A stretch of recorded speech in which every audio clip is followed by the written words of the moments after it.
Hey, what is up, you guys? This is Los Heath and Anthony with the MaloCast, and today the music world, the rock music world, and the music world in general was dealt a blow, and that is because the Rolling Stones drummer Charlie Watts has passed away at the age of 80. Now, apparently, he was recovering from some kind of unspecified medical procedure, and today the news broke of his passing. Now, I have to admit, I did not grow up listening to the Rolling Stones. I mean, like everybody else who loves rock music, I do have my favorite Rolling Stones songs. But he was always just one of these guys that was in the background. Of course, he was the drummer, and it was always Keith Richards and Mick Jagger who stole the spotlight from him. And so, yeah, I mean, this is a sad blow to the music world. What do you guys think of this whole situation? Yeah, it definitely. It's funny because they even Keith Richards and actually the rest of the members they'd always point to Charlie as being really the engine that really drove that band. But you're right, he kind of was always in the background. But I just was thinking, it's like, 2018 we lost Ginger Baker, and then 2020 we lost Neil Peart, and of course Joey Jordison just earlier this year. So it's been a rough few years, for drummers, for sure. It really has been. I didn't know he was like, he did more than just play the drums though, dude. Like, I'm going to be honest, because I'm like you, Carlos. I didn't really, I didn't grow up listening to Stones, so to be honest, I Wikipedia'd him today because I wanted to know more about him. Like, I've seen him play, but I wasn't a huge Stones fan. But I found it interesting that he actually did a lot of the designs on their album covers early on, and he designed a lot of their stages that they would do out on tour. So he was actually more than just a drummer. I think he was an art major, I believe, or something like that. He was a really artistic guy. So I thought that was pretty cool, So. Dang. So he was one of these guys that preferred to be in the background, but I have. Yeah, he didn't like to. From what I was reading up today, he didn't like being the rock star. Like he kind of just like keeping to himself and doing his job and playing drums, dude. So. I have to be honest with you, man. One of my favorite songs from the Rolling Stones is "Painted Black." And just that drum. It's dark. It's dark. It's so prolific, and it's so doom doom doom doom doom doom, and then the guitar kicks in and stuff. Before his death today, I didn't know the name of the drummer, and yeah, that's kind of embarrassing for me because I like rock music. But again, I mean, just the Rolling Stones have always, to me, been Keith Richards and Mick Jagger. Man. And I've always wondered, how in the hell is Mick Jagger and Keith Richards, how the hell are they still ticking? It's like, damn.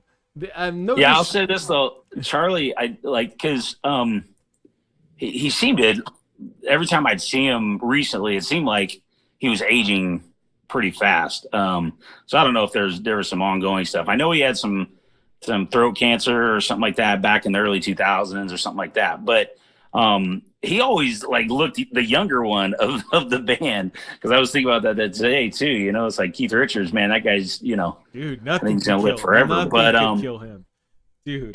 He must have made a deal with the devil or something, man, because the guy's gonna live forever. Speaking of that, the thing I loved about Charlie Watson is, and just his style of drumming is and just go back and listen. I mean, he is so solid. I mean, he gets in a rhythm, and it's just like he gets in a pocket like nobody else. And he's not he's not extremely flashy. You don't hear a ton of different drum solo and stuff. But he definitely listen to Sympathy for the Devil. And that, it's one of their top songs. But I mean, there's so much going on. I know there's somebody else is doing some congas in the, there's some other stuff going on. Yeah. But man, that song really shows you how good he is. And it's crazy, dude, because he's been, I forget what magazine it was or what article, but they've named him in like the top 12 drummer ever, or why 12? You know, like, they had to throw an extra 2, but you know, Right. Yeah.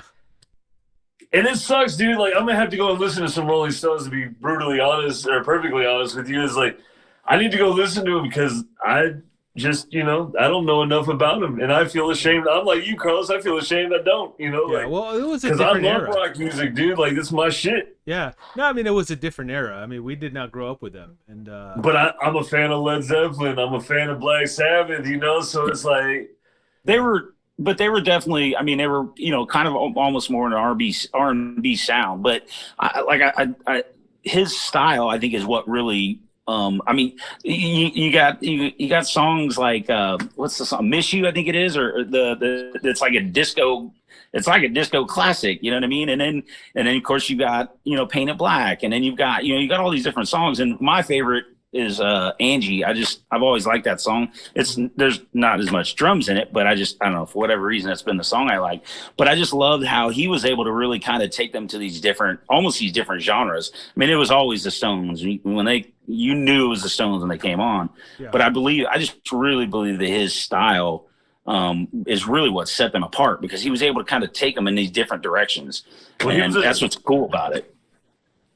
I believe he was a jazz drummer, right? Yep. Like, yeah. Yep. That's crazy. Yeah, he loved jazz. Yeah. Yeah.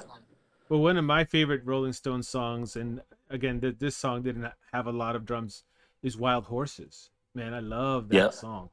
Wild Horses. Yeah, that's a good song. That's a great song. Yeah. Yeah, but I'm with you too, Carlos. "Paint It Black," man, that's my jam, dude. Every time that song comes on, I know in our band we've actually talked about covering it. You know, like, oh, dude, that would be awesome. You know why I love it? You know why I love that song so much? It's because it reminds me of a time in America where it was in turmoil, dude. It was like, we're talking about the 60s. Vietnam was going around. You had what haven't we been in turmoil? You had these Huey helicopters flying all over Vietnam. You had them listening to the Rolling Stones, you know, "Paint It Black," and just they were simpler times, although they were, you know, we were fighting a war back then, but back then you didn't have the same problems that we have today, I guess.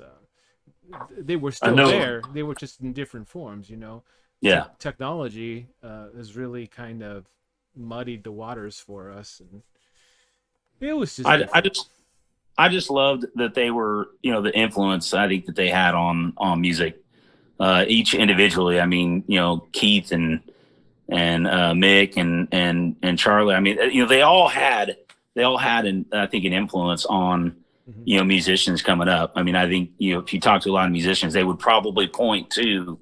Well, you see it in the rock and roll and the metal world today. Like, all the posts from metal guys in the metal world, posting about Charlie Watts, even non-drummers, you know, like. Right. So, man, he was pretty universal across the board, you know. Yep.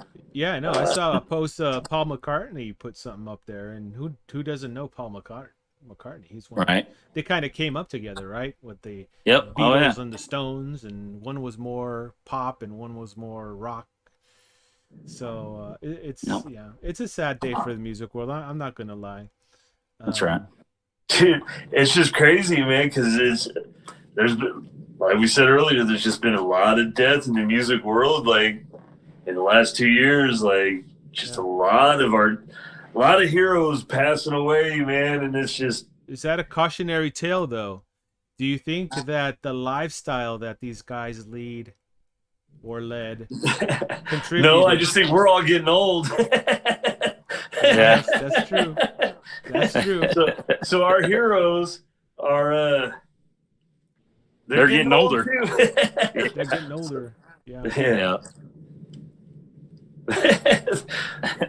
Well, it's terrible. It's terrible. I know that Charlie Watts had some problems with alcoholism early on.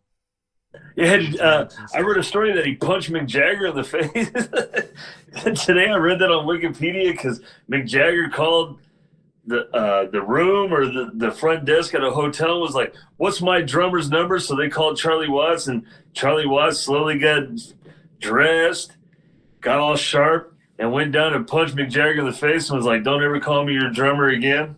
Wow. Yeah, but he was drunk. Charlie Watts talked about this on a story later in life in the early 2000s or something like that. That's so weird because I still even call Frank my guitarist, and we haven't been in a band in ages. Dude, I call everybody in my band my singer. My singer. Yeah. You know? Yeah. But I'll be honest, the first time I ever heard it towards me was when Alan, when he first joined us, said, "My guitar player." I was like, "Motherfucker, I ain't yours." You know? It's all love. It's all love. I get it now, dude. Like, I get it now. But. Yeah. Well, we want to know in the comments what you guys, what are your memories of the Rolling Stones? What are your memories of Charlie Watts? How do you feel about this tremendous loss to the rock music world and the music world in general? We want to know in the comments. Don't forget to thumbs up this video and subscribe to the channel.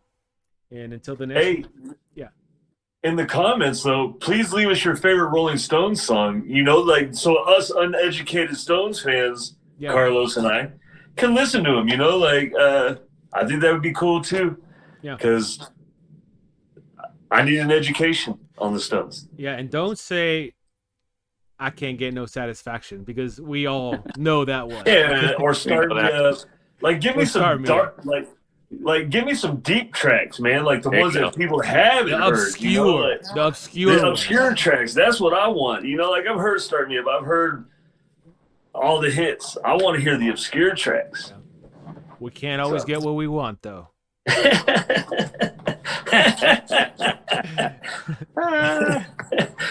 right, get out. Yeah, we'll just see ourselves out. Till the next one. Peace.